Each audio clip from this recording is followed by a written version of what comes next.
발표를 시작하겠습니다. 먼저 목차는 논문과 같은 순서로 진행하겠고, 가장 먼저 백그라운드를 먼저 볼 텐데, 저희가 셀프 슈퍼바이즈드 러닝에 대한 많은 연구가 이루어지고 있습니다.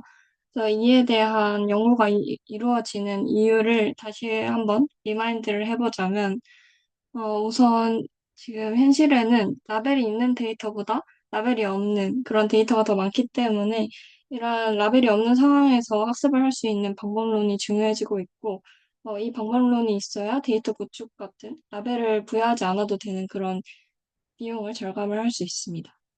또한, 셀프 슈퍼바이즈드를 하게 되면 이제 이 이후에 다운스트림, 다양한 태스크에 전이가 가능한데요.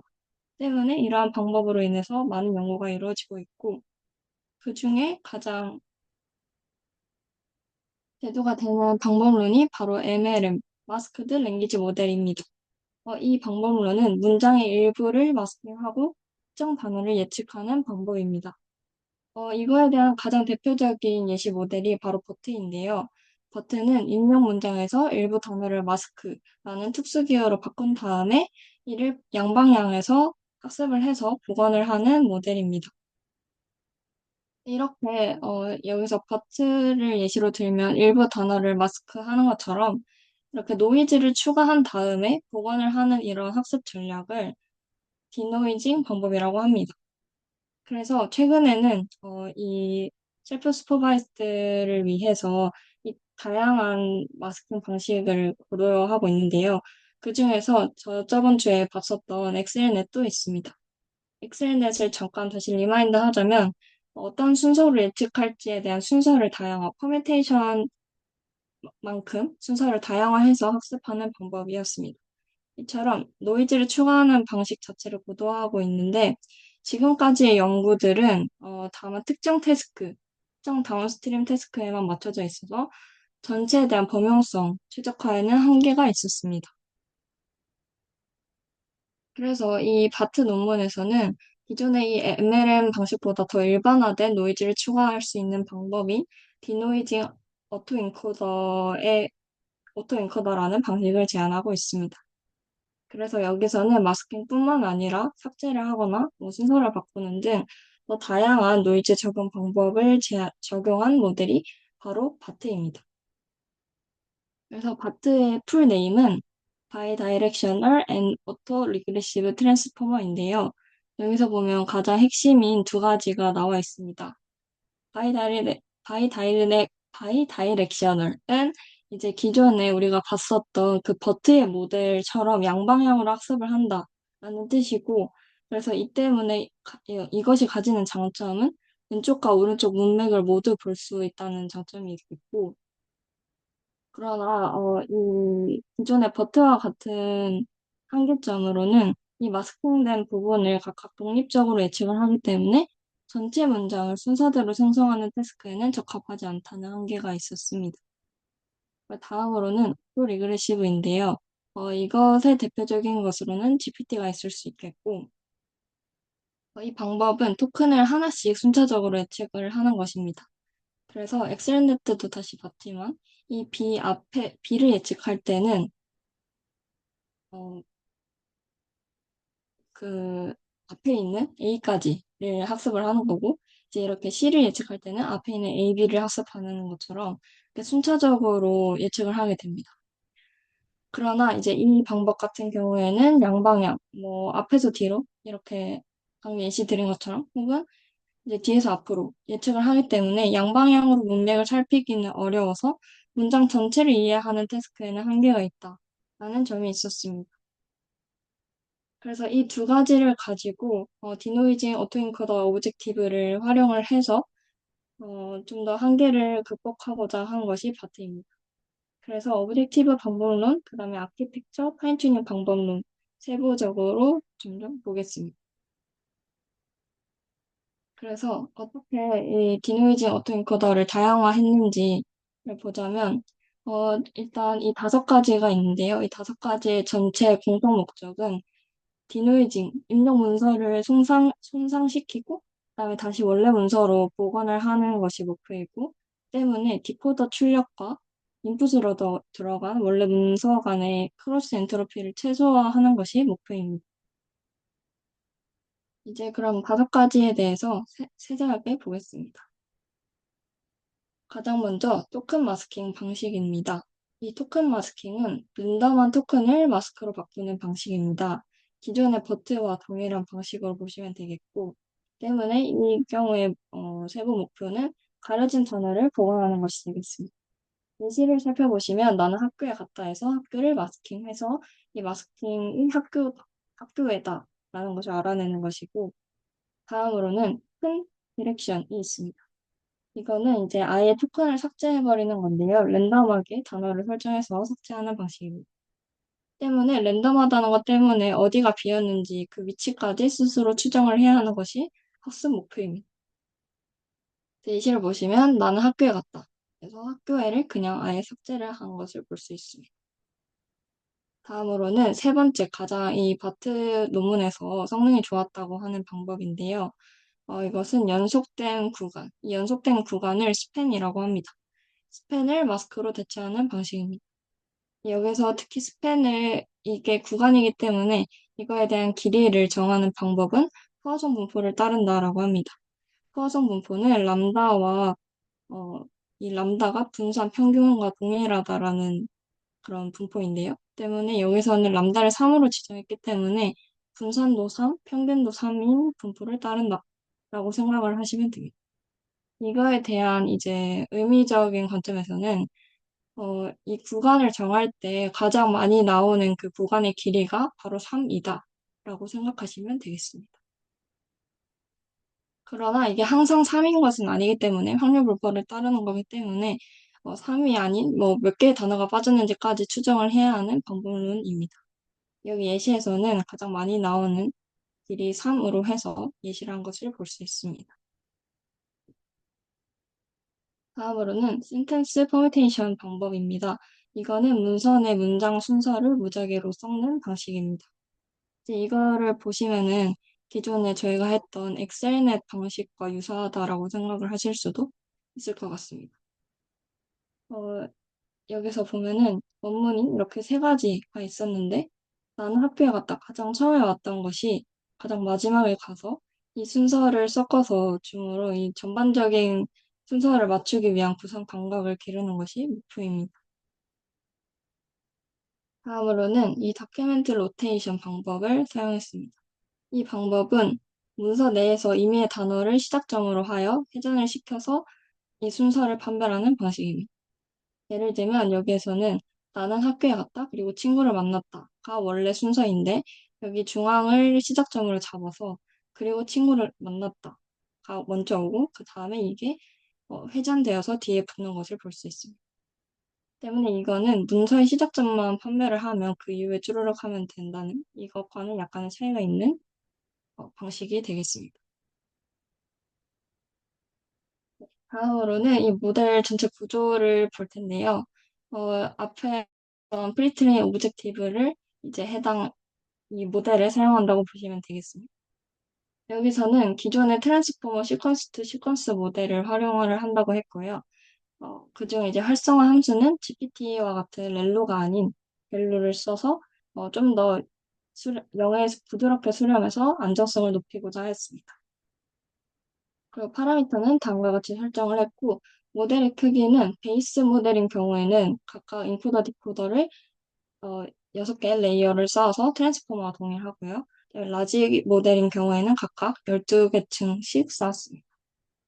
이제 이거를 우리가 계속 버트와 비교를 하고 있었기 때문에 버트와의 차이점을 한 번 더 살펴보자면 버트는 트랜스포머의 인코더만 활용한 그런 방법론이기 때문에 어, 이렇게 기존의 트랜스포머처럼 디코더가 인코더 출력에 대해서 크로스 어텐션 하는 게 당연히 없겠죠.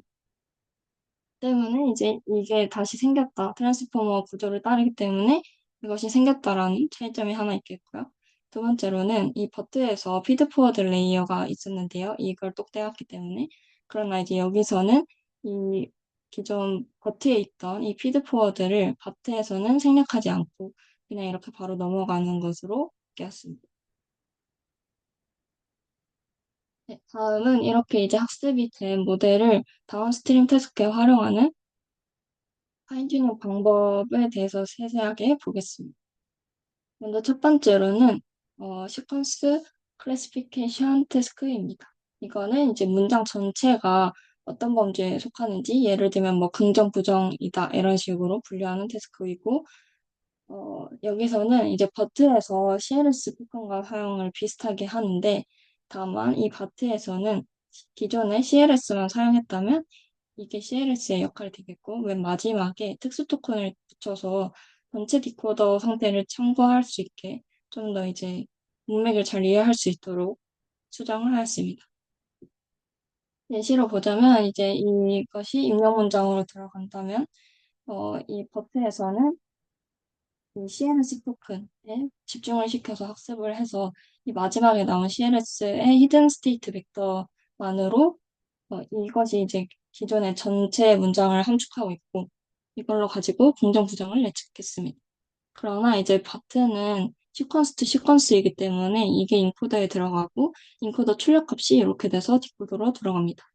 그래서 디코더의 마지막 끝에 특수 토큰, 제가 임의로 X라고 지정을 했고요. 이 X를 넣게 되고 여기서는 이 X 히든 스테이트 사용을 해서 긍정, 부정을 예측하게 합니다. 두 번째로는 이제 토큰 클래시피케이션 태스크입니다. 이거는 아까는 문장 전체였다면 여기선 단어 단위로 예측을 하는 태스크입니다. 뭐 예를 들어서 이런 문장을 주어주고 그다음에 질문을 뭐에 가장 신이 났었냐라고 물어보면 정답은 더 콘서트이겠죠. 근데 여기서 앞에서 저희가 스펜을 고려했기 때문에 콘서트 하나가 아닌 더 콘서트 이런 식으로 구간이 될 수 있습니다. 그래서 디코더에서 각 토큰에 해당하는 히든 스테이트, 여기서 또 컨버트를 사용해서 단어별로 정답을 분류하게 됩니다. 각각을 히든 스테이트로 해서 이거를 알아내게 된다는 의미입니다. 세 번째로는 시퀀스 제너레이션 태스크입니다. 이거는 문장 생성 태스크인데 종류가 많죠. 그래서 요약, 질문 생성과 같은 것이 있습니다. 그래서 이런 문장을 요약하는 것인데 이 바트가 문장을 깨뜨렸다가 노이즈를 줬다가 원래대로 보관을 하는 것인데 요약을 하든 혹은 질문을 생성하는 것 모두 약간 어떤 것에서 뭔가 조작을 하면서 나 전체를 만들어내는 형식이기 때문에 이 바트와 이 태스크의 맥락이 비슷하다고 해야 될까요? 때문에 이제 이 태스크에서 강한 성능을 보였다고 합니다. 다음 네 번째로는 기계 번역, 머신 트랜슬레이션입니다. 이건 번역 태스크인데 여기서는 약간의 구조가 바뀌게 됩니다. 기존의 버튼은 단일 언어만 학습을 했기 때문에 다른 언어, 번역이 필요한 두 가지 언어를 동시에 처리할 수 없습니다. 따라서 이를 위해서 기존의 인코더, 디코더 이렇게 쌓여졌던 것을 전체로 디코더로 보고 새로운 인코더, 랜덤리 이니셜라이즈드 인코더를 씁니다. 이 인코더는 아무것도 학습하지 않았다가 일단 번역할 문장이 들어오면 이거를 벡터로 바꿔서 기존의 이 트랜스포머의 이 구조를 따르게 됩니다. 그래서 여기서는 이제 기존에 있던 인코더는 거의 역할을 하지 않게 되고 이 새롭게 붙여진 인코더와 연결고리 정도만 역할을 하게 된다고 보시면 될 것 같습니다. 네, 그러면 이제 실험을 보겠습니다. 먼저 볼 실험은 이제 이 오브젝티브 방식을, 바트의 오브젝티브 방식을 다양한 방식들과 비교하는 것입니다. 그래서 여기 보시면 다양한 모델들이 있는데 이 결과는 이제 버트 논문에서 발표했던 것들과 결과를 비교하겠고요. 여기 보시면 바트에 대한 오브젝티브 방법론들이 이 버트보다 좀 더 속타가 많은 것을 볼 수 있고, 그렇습니다. 그래서 각각에 대해서 좀 이걸 알려드리자면, 마스크드 랭귀지 모델은 문장 내에서 15%만 가린 것, 그다음에 마스크드 시퀀스 투 시퀀스는 전체 문장에서 일정 스팬을 마스크로 가린 것, 그다음에 이 랭귀지 모델은 왼쪽에서 오른쪽으로만 예측을 하는 기존의 GPT와 같은 모델이겠고요. 그다음에 퍼미티드 랭귀지 모델은 일부 단어만 뽑아서 랜덤하게 예측하는 엑셀넷과 같은 그런 모델이 되겠습니다. 마지막으로는 멀티태스크 마스크드 랭귀지 모델이고, 이거는 이제 셀프 어텐션 마스크 조합에서 마스크로 가려진 것을 맞추는 방법이 되겠습니다. 네. 다음으로 볼 실험은 라지 스케일에 대한 것인데요. 이제 크기를 키워서 비교를 하는 것입니다. 여기서 이제 세팅은 이렇게 했고, 노이징 방식은 이 센텐스 퍼뮤테이션 방법 하나를 골라서 했습니다. 이걸 다시 보자면, 이 문장이 여기서 두 가지가 A, B, C, D, E였는데 D를 먼저 하는 이런 방법이었습니다. 네, 여기서 이제 먼저 본 것은 이 스쿼드와 글루와 같은 데이터를 사용한 실험이었는데요. 이 스쿼드 같은 경우에는 이제 문단에서 그 스팬 해서 맞추는 아까 질문 주고 그다음에 문장 주고 질문에 대해서 어떤 구간을 뽑아내는 그런 태스크였습니다. 이제 여기서는 로버트 이 버트의 좋은 점만 뽑아서 크기를 키운 이 로버트와 이제 엑셀과의 유사한 성능을 보였고 이제 이 결과를 통해서 알 수 있는 것은 이 바트가 디코더 계층이 단방향으로 이루어지는데 기존의 이제 방법에 따르면 이것이 이제 이 데이터에서 이 태스크에서 성능을 저하시키지 않음을 알 수 있습니다. 다음으로는 요약에 대한 결과입니다. 이 요약에 쓰인 그 데이터 셋은 이렇게 두 가지가 있는데요.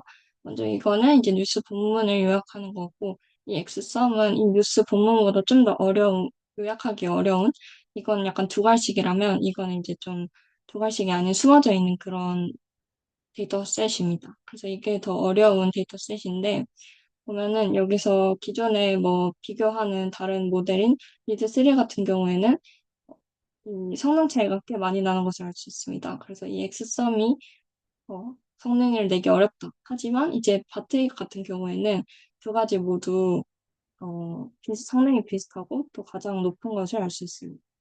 때문에 앞에서 저희가 살펴봤던 이 그 바트에 대한 모델 구조와 요약에 대한 태스크 맥락이 유사하기 때문에 성능이 뛰어나다라는 것을 한 번 더 확인할 수 있었습니다. 다음에, 그 다음으로는 이렇게 세 가지 태스크가 있는데요. 가장 먼저 이 화자 성격과 대화 관련된 거에서도 바트가 높은 성능을 보였고, 그다음에 이 질문을 가지고 배경에 대한 긴 답변을 생성하는 것도 좋은 성능을 가졌습니다. 다만 이제 오타가 있네요. 이 번역 태스크에서는 비교적 차이가 많이 나지 않고 성능이 잘 좋지 않았다고 합니다. 때문에 이 논문 저자들이 이 이후에 번역과 관련한 연구를 좀 더 했다고 하니 참고하셔도 좋을 것 같습니다. 네, 그래서 마지막으로 정리를 하자면 바트에 대한 이 논문 제목을 보면 전체를 요약할 수 있을 것 같은데요. 바트는 결국 양방향에 대한 학습과 그다음에 오토리그레시브를 가능하게 하는데 이 방법론, 오브젝티브 방법론을 디노이징 시퀀스 투 시퀀스를 사용을 했다. 그래서 이 노이즈를 주는 방법에 기존 MLM보다 더 다양한 방법을 추구를 했고, 그다음에 기존의 시퀀스 투 시퀀스를 사용을 해서 인코더 디코더 구조를 활용했다라는 것을 알 수 있습니다. 이건 제가 참고한 레퍼런스이고요. 이상으로 발표를 마치도록 하겠습니다. 감사합니다.